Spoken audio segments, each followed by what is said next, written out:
அனைவருக்கும் வணக்கம். அமைதியாக கடினமாக உழைத்து உங்கள் வெற்றி உங்கள் சத்தமாக இருக்கட்டும் என்று கூறி, அப்போ என்ன அர்த்தம்? நீங்கள் ஒரு வெற்றி அடைவதற்காக முதல்ல பண்ணணும், அமைதியாக கடினமாக உழைக்கணும். அதுதான் உங்கள் வெற்றி.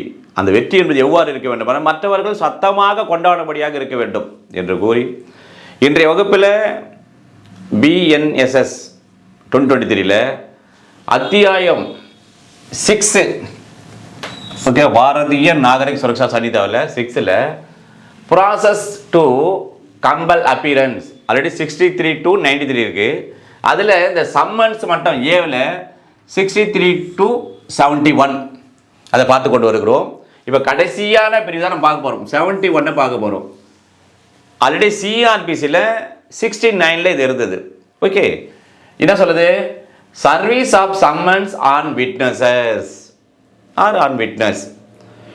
ஒரு சாட்சி இருக்கு, அந்த சாட்சியை உதாரணத்துக்கு சாட்சி என்று சொன்னால், இப்போ இல்லை அல்லது உதாரணத்துக்கு நான் தான் சாட்சி என்று சொன்னால், எனக்கு இந்த நீதிமன்றத்திலிருந்து உதாரணத்துக்கு ஜுடிஷியல் மேஜிஸ்ட்ரேட் 1 திருவள்ளூர் இவர்கள் என்ன பண்ணாங்க, எனக்கு நீதிமன்ற சாட்சி சொல்ல வாருங்கள் என்று எனக்கு சாட்சிக்கு அனுப்புகின்ற போது அது எவ்வாறு அனுப்புதல் வேண்டும் என்ற நடைமுறையை சொல்வதுதான் இந்த section 71 of BNSS 2023.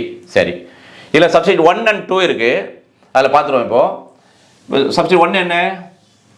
Not withstanding anything contained in the preceding sections, முன் சென்ற பிரிவுகள் of this chapter, a court issuing a summons to a witness may, in addition to and simultaneously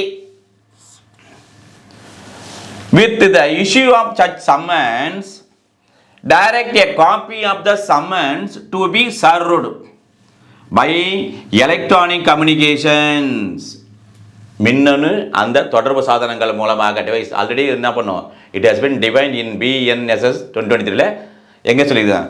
2 Section 1 ஐயில் சொல்லியிருக்காங்க. நம்ம வீடியோவில் டீட்டெயிலாக அதை பார்த்துருங்க. ஏன்னா இது நியூலி ஆடடு, CRPC ஏற்கனவே இல்லை, இப்போ BNSS 2023 நியூலி ஆட் பண்ணியிருக்காங்க. ஆர் அல்லது பை ரிஜிஸ்டர்ட் போஸ்ட் அட்ரஸ்டு, யாருக்கு? Addressed to the witness at the place where he ordinarily resides or carries on business or personally works for gain. இதுதான் இந்த subject 1 சொல்லுகிறது. இப்போ வழக்கம் போல் நாம் ஒரு பட விளக்கத்தோடு பார்த்தோம்னா நமக்கு என்ன பண்ணும், ஈஸியாகவும் புரியும், and also it will be in our mind forever. அது எப்போவுமே நம்ம அந்த பசுமரத்து ஆணி போல் நீங்காத நம்ம மனசில் இருக்கும், மைண்டில் இருக்கும். அது எக்ஸாம் பாயிண்ட் ஆஃப் வியூவில் நமக்கு அந்த நேரத்தில் நினைவு வரும். இப்போ பாருங்கள், இப்போ இந்த நீதிமன்றம் இருக்குது. இந்த நீதிமன்றம் ஒருவருக்கு அழைப்பானை அனுப்ப வேண்டும்.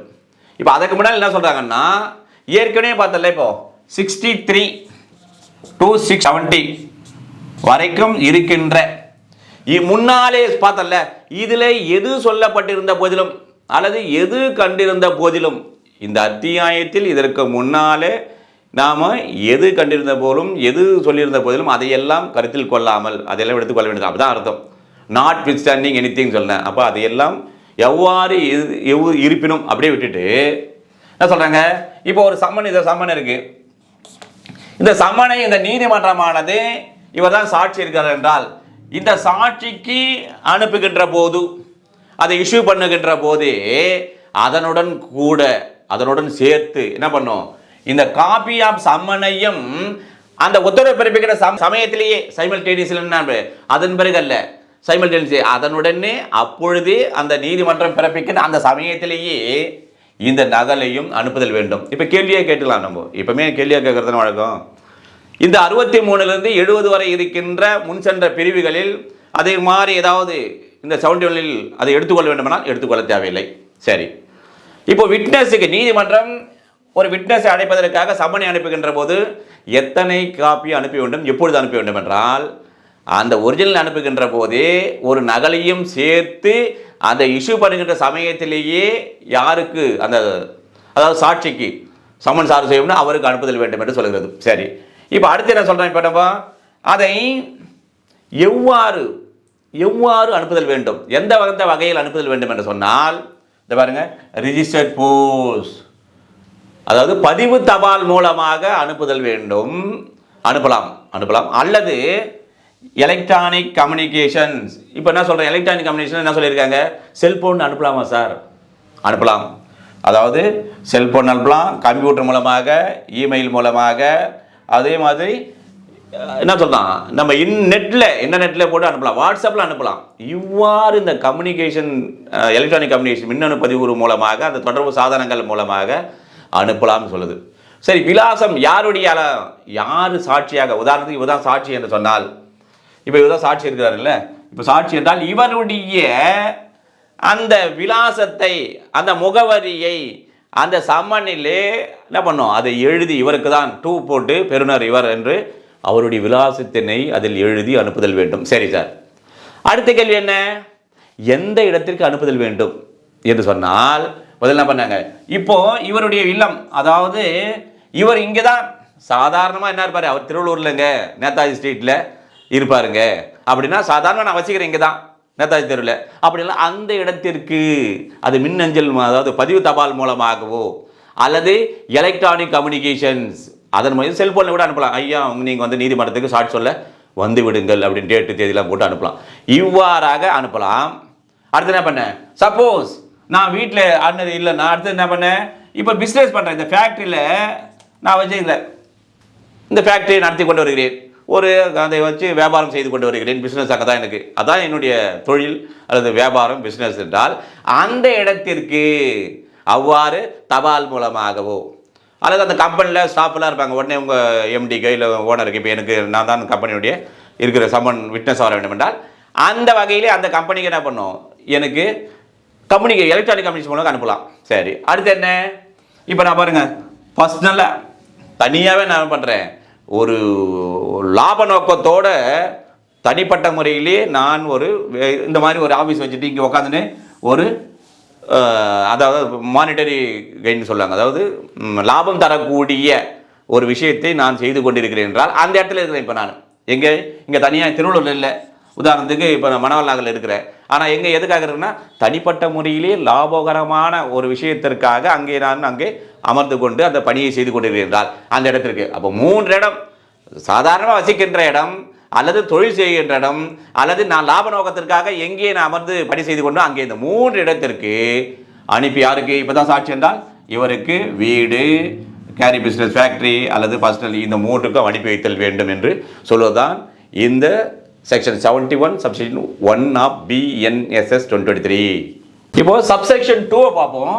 இது என்ன சொல்கிறதுன்னு சொன்னால், when an acknowledgement purporting to be signed by the witness or an endorsement purporting to be made by a postal employee that the witness refused to take delivery of the summon has been received, or on the proof of delivery of summons under section 70 subsection 3 by electronic communication to the satisfaction of the court. The court issuing summon may deem, may தான் பாருங்க, may, it's not shall, may na discretion எடுத்துக்கொள்ளலாம், deem that the summons has been duly served, duly na உரிய முறையில் serve செய்யப்பட்டதாக. இப்போ இதை நம்ம வழக்கம் போல ஒரு பட விளக்கத்தோடு பார்த்தோம்னா நமக்கு ஈஸியாக புரியும். இப்போ பாருங்கள், சப்ஜெக்ட் 2 என்ன சொல்லுதுன்னா, இப்போ இவர் தான் விட்னஸ், இப்போ நீதிமன்றம் இந்த சம்மனை இவருக்கு அனுப்புகிறது. அனுப்பிய பிறகு இவர் இந்த அக்னாலஜ்மெண்ட்டில் என்ன பண்ணுறாரு, ஒரு மேற்குறிப்பு இடுறாரு.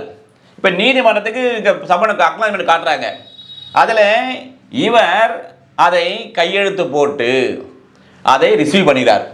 அப்போ இவர் இவ்வாறு இந்த சம்மனில் அவர் கையொப்பமிட்டதாக புலப்படுகின்ற அந்த மேற்குறிப்போ அல்லது என்ன பண்ணுறாரு, இப்போ போஸ்ட் மேன் போகிறார்ல, இந்த போஸ்ட்மேன் போயிட்டு இவர்கிட்ட சம்மனை கொடுக்குறார்.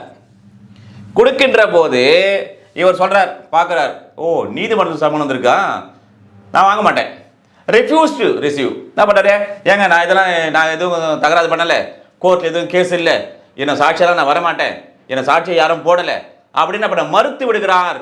அந்த சம்மனை ஏற்க மறுத்து விடுகிறார். அப்போ என்ன பண்ணுறாரு போஸ்ட்மேன், அதில் ரெஃப்யூஸ் டு ரிசீவ் அப்படி என்ற ஒரு மேற்குறிப்பை என்ன பண்ணுறாரு இவர் இட்டதாக இதில் புலப்படுகின்ற போதோ. 2 விஷயமாச்சா. மூன்றாவது என்ன சொல்கிறாங்கன்னா, நம்ம ஆல்ரெடி பார்த்தோம் 70 சப்ஷன் 3ல் எலக்ட்ரானிக் கம்யூனிகேஷன் இது இல்லை. இப்போ சப்போஸ் என்ன பண்ணுறாங்க, விட்னஸுக்கு எங்கே அனுப்புகிறாங்க, செல்போன் மூலியமாக, ஐயா நீங்கள் அடுத்த வாரம் இந்த தேதியில் இந்த நேரத்திற்குள்ளாக நீங்கள் நீதிமன்றத்தில் ஆஜராக வேண்டும் என்று அனுப்புகிறாங்க. அவர் ரிசீவ் அங்கே போயிடுச்சு, அவர் ஃபோனுக்கு போயிடுச்சு, இல்லை கம்ப்யூட்டர் மூலமாக அந்த இன்டர்நெட்டில் போயிடுச்சு, இமெயிலில் போயிடுச்சு. இவ்வாறாக இவைகளுடைய எலக்ட்ரானிக் டிவைஸ் மூலமாக, மின்னணு கருவிகள் மூலமாக அவர் சென்றடைந்து விட்டது. இந்த 3 விஷயங்கள், acknowledgement, endorsement and electronic communication மூலமாக இந்த சாட்சிக்கு அவர் சென்றிருக்குது என்று சொன்னால், இப்போ நீதிமன்றத்தில் வழக்கு நடைபெறுகிற போது இது என்ன பண்ணுறாரு, அக்னாலஜ்மெண்ட் தான் கொடுக்குறாங்க. ஐயா அதை பாருங்க, நாங்கள் சம்மன் அனுப்பணும், அவர் கையெழுத்து போட்டு பெற்றுக்கொண்டார். இல்லை இந்த என்டாஸ்மெண்ட் கொடுக்குறாங்க, ஐயா ரெஃப்யூஸ் டு ரிசீவ். சரி, மூன்றாவது பாருங்க, செல்போனில் அவருக்கு அனுப்பியிருக்கிறோம், போலீஸ் வராரு, இந்த பாருங்க வாட்ஸ்அப்பில் அவருக்கு அனுப்பிச்சாச்சுங்க விட்னஸ் வர சொல்லி. இந்த 3ஐயும் இந்த நீதிமன்றத்தில் நீதிபதியிடம் இதை சமர்ப்பிக்கின்ற போது இந்த நீதிமன்றமானது இவற்றை எவ்வாறு கருத்தில் எடுத்துக்கொள்ளலாம், லாம் தான் எடுத்துக்கொள்ளலாம், ஏன்னா மே என்று சொன்னால், இந்த விட்னஸுக்கு இந்த சாட்சிக்கு அந்த அழைப்பாணையை இந்த அனுப்பிய அழைப்பாணையை உரிய முறையில் அவருக்கு சார்பு செய்யப்பட்டிருப்பதாக எடுத்துக்கொள்ளலாம், அல்லது கருத்தில் எடுத்துக்கொள்ளலாம் என்று சொல்லுதான் சப்செக்ஷன் 2. இப்போ பார்த்தீங்கன்னா அடுத்து எப்பயுமே படிக்கும்போது நாட் ஓன்லி திஸ், எப்போ படித்தாலும் இதில் சம்மன் பார்த்தீங்கன்னா இப்போ 63 to 71, இப்போ 71 முடிக்கிறோம், அடுத்து பிக்கு போக போகிறோம் 72லேருந்து. இப்போ ஒரு ரீகேப் எப்பயுமே படி பார்க்கணும், நமக்கு நினைவு இருக்குதா இல்லையா அப்படின்னா. அப்போ நினைவு என்ன பண்ணோம், மறுபடியும் எப்போ நம்மளே தனியாக படிச்சிடணும், தனியாக புக் இல்லாமல் எங்கேயாவது ஃப்ரீயாக போகும்போது ரீகால் பண்ணி பார்க்கணும், ரெஃப்ரெஷ் பண்ணி பார்க்கணும், நினைவு இருக்குதா இல்லையா. அப்போ நினைவெல்லாம் பண்ண மறுபடியும் படிக்கணும். எங்கெல்லாம் நீ புக் இல்லாமல் நேராக போகும்போது அதை ரெஃப்ரெஷ் பண்ண முடியுதுன்னா அந்த மாதிரி ஸ்டாப் பண்ணிக்கணும். இப்போ ரீகேப் பண்ணி பாருங்கள். 63 ஃபார்ம் ஆஃப் சம்மன், எவ்வாறு அழைப்பாணையினுடைய படிவம் எவ்வாறு இருத்தல் வேண்டும். அடுத்த இந்த சம்மனை 64 சம்மனை எவ்வாறு சார்பு செய்தல் வேண்டும். 65 என்ன சொல்லுது, சப்போஸ் இந்த கார்பரேட் பாடியாக இருந்தாலும் ஃபேமாக இருந்தாலும் சொசைட்டியாக இருந்தால் அவங்களுக்கு எப்படி சம்மனை நம்ம சார்பு செய்யணும். 66 என்ன, சப்போஸ் அந்த நபரே கண்டுபிடிக்க முடியல, எப்படி சார்பு செய்து பார்த்துட்டு அதெல்லாம் நம்ம அந்த இதில் ஒட்டுறது அப்பெக்ஸ் படம் எல்லாம் பார்த்துட்டோம். இப்போ 67 பாருங்க, இதெல்லாம் சொல்லியிருப்பாங்கன்னு சொன்னால், சப்போஸ் அந்த மாதிரி சம்மனை கொடுக்க வேண்டிய நபர் இல்லை, இந்த மாதிரிலாம் எஃபெக்ட் பண்ண முடியல இந்த வகையிலன்னா என்ன செய்யலாம்னா, அந்த குடும்பத்தில் இருக்கின்ற ஃபேமிலி மெம்பரில் அடல்ட் மெம்பர் இருந்தது அப்படின்னா அது வயது வந்த அந்த குடும்பத்தில் உள்ள நபரிடம் கொடுக்கலாம்ன்றது. இதுக்கு முன்னே அடல்ட் மேல் மெம்பர் மட்டும் இருந்தது, இப்போ என்ன பண்ணாங்க, அடல்ட் மெம்பரே ஆக்கிட்டாங்க. 68 என்ன, சப்போஸ் அது சம்மன் கொடுக்க வேண்டியவர் ஒரு கவர்மெண்ட் சர்வெண்ட்டாக இருந்தால் அவருக்கு எவ்வாறு சார்பு செய்வது. 69 பாருங்க, இப்போ ஜுடிஷியல் மேஜிஸ்ட்ரேட் திருவள்ளூர் சம்மன் இப்போ நீதிமன்றத்துக்கு வரணும், ஆனால் அவர் என்ன வசிக்கிறது 51 ஜுடிஷியல் வச்சுக்கிறாரு, அதாவது அவுட் ஆஃப் லோக்கல் ஜுடிஷியல்னா அவருக்கு எவ்வாறு சம்மன் நாம் சார்பு செய்வது. அடுத்து என்ன 70ல், அதாவது சப்போஸ் சம்மன் கொடுத்த அந்த ஆஃபீஸர் ப்ரெசென்ட் ஆகலைன்னா அது எவ்வாறு அதை எடுத்துக்கொள்ளுதல் வேண்டும் என்று 70 சொல்கிறது. இப்போது எப்பொழுதுமே இப்போ நான் சொன்னேன்ல, ஒவ்வொரு சப்செக்ஷன் எத்தனை 4 கேள்வி, இங்கே எத்தனை கேள்வி 3 கேள்வி அப்படின்னா எவ்வாறு எடுத்துக்கொள்ளலாம், ஒரே கேள்வி முடிச்சிட்டோம். இவ்வாறாக எந்த பிரிவை எந்த சட்டத்தை நீங்கள் படித்தாலும் கேள்வி பதிலாக மாற்றி மாற்றி நீங்களே, கேள்வியும் நானே பதிலும் நானே, ஏன்னா படிக்கிறதும் நீங்களே, எக்ஸாம் எழுதுறதும் நீங்களே, ஏபிபி ஆகிறது, சிவில் நீதிபதி ஆகிறது, டிஸ்ட்ரிக்ட் நீதிபதி நீங்களே தான், நாங்கள் யாரும் இல்லை. அதனால் நீங்கள் தான் அனைத்தையும் செய்ய வேண்டும் என்று கூறி, அவ்வாறு செய்தால் வெற்றி நிச்சயம் என்று கூறி அடுத்த சந்திப்போம். நன்றி, வணக்கம்.